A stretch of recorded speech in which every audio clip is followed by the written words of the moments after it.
Hello and welcome to our annual general meeting, and thank you for your continued support. My name is Peggy Skelton, and I'm the president of the BC Rural Health Network. I come to you today from Great Creek on the east shore of the beautiful Kootenay Lake. I recognize that I live and work on the unceded traditional territory of the Ktunaxa Nation. As a pan-provincial organization, the BC Rural Health Network acknowledges the many traditional territories we work in, covering all regions of British Columbia. As we grow and have grown, it's important to ensure that our focus continues to build on the work of those who laid the foundation for this organization. Between 2017 and 2018, the founding groups and members worked to define the purpose of the BC Rural Health Network. That purpose was to create a strong and unified voice advocating for the improvement of healthcare services for people living in rural British Columbia. The network will pursue key issues that affect health and well-being in rural areas of BC and provide broad views on rural health matters to governments, educational and research institutions, and other professional bodies. That foundation included goals for the future, and those goals were to share successful strategies in an effort to address rural healthcare concerns, to advocate for policy changes that provide all rural residents with attachment to a healthcare practitioner, to identify areas of research aimed at improving healthcare in rural communities, and to provide some fertile ground for research to take place, to inform the BC Ministry of Health of rural healthcare concerns, to recommend solutions for the improvement of services to rural BC residents, and to work in partnerships with other provincial organizations to influence policy changes that improve access to healthcare services. The network's membership was open to any organization that supports the concept of a network dedicated to the improvement of healthcare services for rural British Columbians. Today, those founding principles remain. And what has changed is the growth and the reach of our amazing network of individuals, community groups, communities, and nonprofit organizations, those who seek health equity for all residents of BC. We have grown and continue to grow rapidly. This presentation will provide just some of the highlights that we've achieved here in 2022. Website and newsletter redevelopment. Charitable status was applied for. Social media outreach expanded. And charitable status was awarded. We've changed of operating society to the RHC Education Foundation. We've welcomed new board members and new liaison representation. We've applied for various grants. We've attended ministerial meetings and other high-level interactions with decision makers. We've had both provincial and national media coverage. We've had an increase in membership, and we've initiated the implementation committee, of which we'll talk about a little bit later. For now, I'm going to hand it over to Paul to provide an overview of some of the operational highlights of 2022. So over to you, Paul.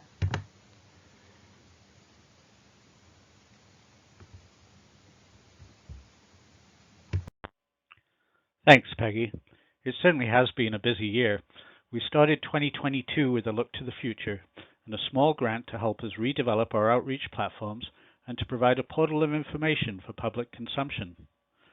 With thanks to our friends and partners at the Rural Coordination Centre, the BC Patient Safety Quality Council, and the Rural Citizens Perspective Group, we were able to take the past 3 years of our work and make them more accessible and ensure that work was preserved for the future. We built a website from the ground up with a goal to make an easy access, one-stop shop information portal. This work was not only extensive, but transformative to our public access and our networking with groups that provide programming and information pertinent to rural residents. We built a resource section that continues to grow, and with each new link to content, an opportunity to network and build more and stronger relationships with others. Each time a new group or new information is found, we reach out, build a connection, and provide exposure to many organizations. We help researchers gather information for their studies, we help program providers populate their courses, and we provide easy-to-access resources for the general public. We also consider the potential for our future charitable status, and that application was submitted at the same time as the website began to be developed.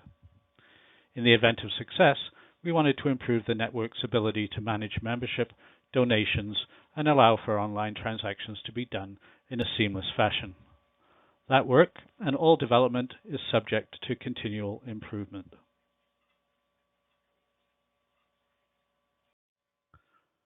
Our work to develop our own content and position papers has continued and increased dramatically with our growth and creation of our new implementation committee. Peggy will provide more details on that a little later. However, the majority of the information we provide to the public comes from other organizations, many of whom are our members. Our site provides a place to find many rural resources at other organizations who you may or may not know about. We will continue to expand and improve, but folks will find a massive amount of content when they visit our resource and newsletter pages. On the website, you will also find our library. This is our blog and a storage place for news past and present. We use this blog to post out current news articles on a daily basis. We have had few resources to date and had to be creative to improve our search engine placement results and to enhance the website audience. By posting a lot of content and by posting it out across the province on social media platforms, we have achieved search engine results that many groups pay a lot of money for. Now when someone Googles BC Rural Health, we are the #1 result. We also achieved #1 placement for Rural Health BC.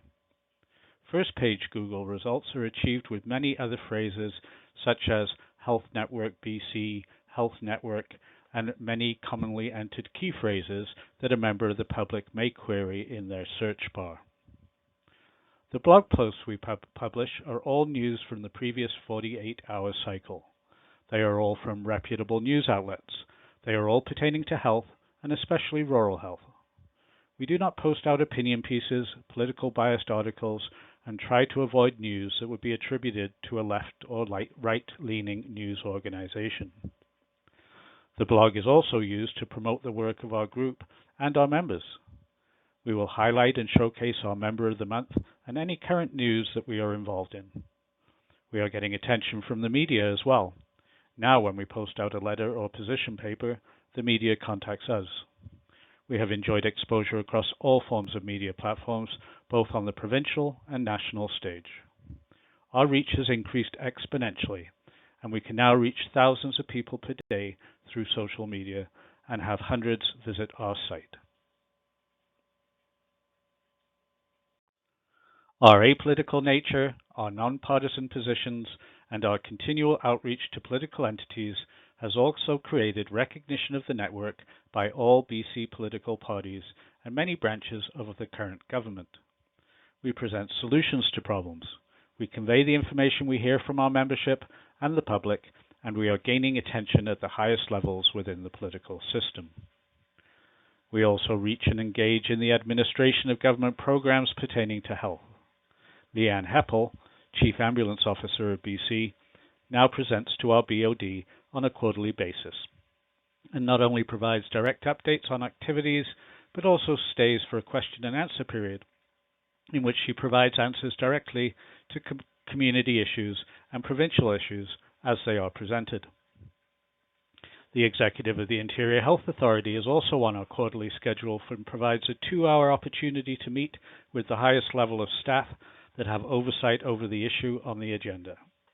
These interactions are also being expanded to other health authorities and government organizations as our reach and membership grows. Speaking of growing membership, I will now hand it over to your Vice President and Membership Committee Chair, Colin Moss, for an overview of our progress on membership. Good afternoon. I'm Colin Moss. I'm the Vice President of the BC Rural Health Network. I am also the Chair of the Membership and Fundraising Committee. It's hard to believe that we have grown so much over the past 5 years. The BC Rural Health Network loosely formed in 2017 and started a formal membership in early 2018. In February 2018, the BC Rural Health Network consisted of Princeton Supporter Healthcare Society, Ashcroft Wellness and Health Action Coalition, South Shuswap Health Services Society, Age Friendly Community Initiative Nelson, Advisory Committee Nelson Area Society for Health, Community Connections Nelson, Community First Health and Education Center, the District of Sicamous, Society for Protection and Care of Seniors Trail, and the Hornby Denman Community Healthcare Society. Those 9 groups, representing 7 communities, with all but one in the interior, has expanded to 82 groups representing dozens of communities in every health authority in the province. That growth has been focused and significant in 2022. One of the first members with the District of Sicamous is now a municipal councillor and serves on our implementation committee. The present mayor of the village of New Denver and myself as a New Denver councillor are now BC Rural Health Network board members and elected representatives for our respective areas. I've always seen the value in adding the voice of municipalities to our membership, and this fall we started a targeted campaign to attract additional municipal members.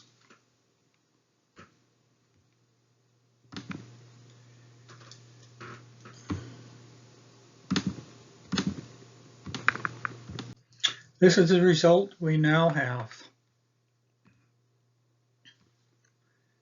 Ashcroft, Burns Lake, Castlegar, Dawson Creek, Enderby, Fort St. James, Golden, Caslow and Area D, Carameus, McCusp, New Denver, Oliver, Pemberton, Goosecoopie, Radium Hot Springs, Sicamous, Silverton, Slocan, Sun Peaks, Terrace, and Tofino. Although our membership drive has lately been focused on municipalities, this is not the only outreach or new members we have attracted in 2022. We have additional individual members, research members, community grassroots organization membership, volunteer groups, hospice groups, and several large nonprofits who are working with us to reach a rural audience.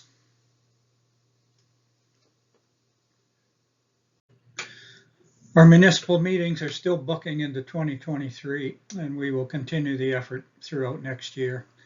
We're also in contact and booking meetings with regional districts. With limited staff and capacity, our rate of engagement is low, but our success rate for membership is very high. The need to have a unified voice on common rural health concerns is apparent at every encounter. We must do more to diversify our voice, increase our representation of all residents in BC, and include the concerns of the diverse population and tapestry of the BC population. As we grow our board, our membership and our voice needs to include everyone. The progress we make on attracting new members with large representation makes our voice a lot louder. The inclusion of groups and communities gives us a reason to be heard and not just listened to. I'll turn it back to Peggy to provide some insight into how we intend to use that voice in 2023.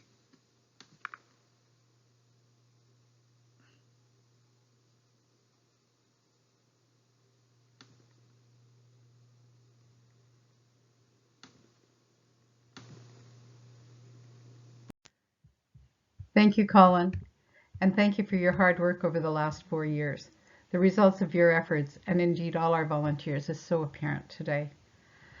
One of the individuals who's been a champion for the network, and more importantly, a leader in rural research, is Dr. Jude Cornelsen at the Centre for Rural Research in UBC.